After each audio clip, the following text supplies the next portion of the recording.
Hello guys and welcome to my Travian tutorial part 5. This time I'm gonna go through the troops and everything what can I say, related to those. I'm not gonna go into super detail, but I'm just gonna explain the basic things. If you haven't checked out my other tutorials yet, go check that out.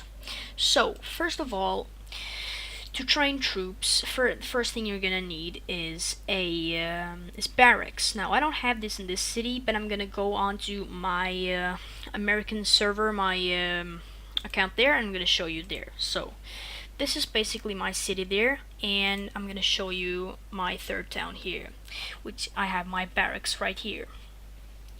Now this is the basic thing you need to train troops: barracks. This is obtained at, I think, main building level 3 and rally point level 1. So with the barracks you're gonna be able to start producing phalanx, and once you get your academy you're gonna be able to research units right here.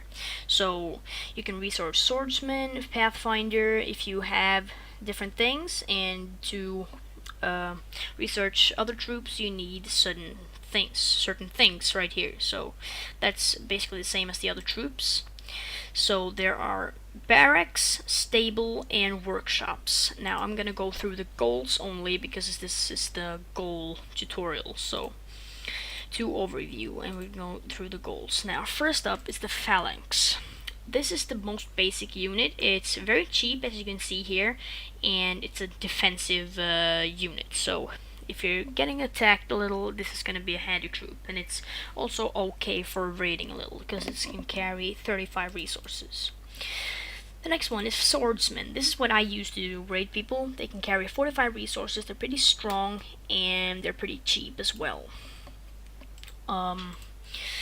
Next up is, that's the only two infantry troops on the goals, and next one is Pathfinder. This is basically a scout, and this is very efficient. Now, if you have 3 scouts, say, you can send them to one village, and you can choose if they can watch for resources and troops. And if you go there, they will not see you coming in, you will see only their things. But if their rally point is higher than your amount of pathfinders, or they have more pathfinders than you, they will notice you and kill them. So this is very handy if you're gonna raid a guy and you don't know if it's safe. You send this guy first to see if it's safe. So then it's the Theta, the Thunder. This is basically the raiding guy for the goals. They can carry 75 resources, they travel 38 fields an hour, that's pretty fast. They're a little expensive and they're trained in the stable, so that's very good for raiding. Next up, we have got Druid Rider. These are solid defenders. They are not good at attacking, but as you can see here, they got 115 defense against infantry, so that's very, very good. I have a lot of those, and they can defend my town real good, but they're pretty expensive as well. Next up is Hadewind. This is very expensive for the upkeep, so it's 3 wheat per Hadewind. So if you have 100 of these, it's going to consume 300 crop an hour, and that's really a lot.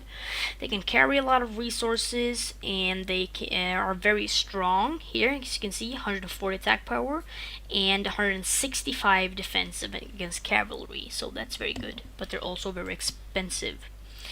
Now, these are the 4 things that every single tribe has. So there's Ram, Fire Catapult, Senator, Ram, Catapult, Chieftain. This is basically the same, just called different things and does a little bit different. So I'm gonna go through it on the goals. Battering Ram. This is a siege weapon that I use to support the infantry and cavalry. It basically destroys the enemy's walls. So if you're gonna destroy a city, you use this. You also have catapults, or we're gonna go to the goals, and it's Trebuchet. This is, if you have your rally point at level 10, you can target a town's buildings. So if you want to get his main building down or his barracks, you can target it. This is very expensive, but you need these two to take down cities. There's also, if you're gonna take over a city, there's a chief that talks I'm gonna go into this a lot more later because this is not so important in the early game. It basically makes your city them becoming your empire. And then it's the settling the new village. I'm gonna go through this very later too, but this is basically what you need to settle a new village. So yeah, that's basically it for this time. You can read yourself up a little bit more on these, on the Teutons and the Romans. If you have any trouble with the Teutons or Romans, I'm not going to be covering them. I'm only going to be covering the Gauls, so you should check out another tutorial if you want information on the Teutons and the Romans. So yeah, thanks for watching guys, and I'll see you next time.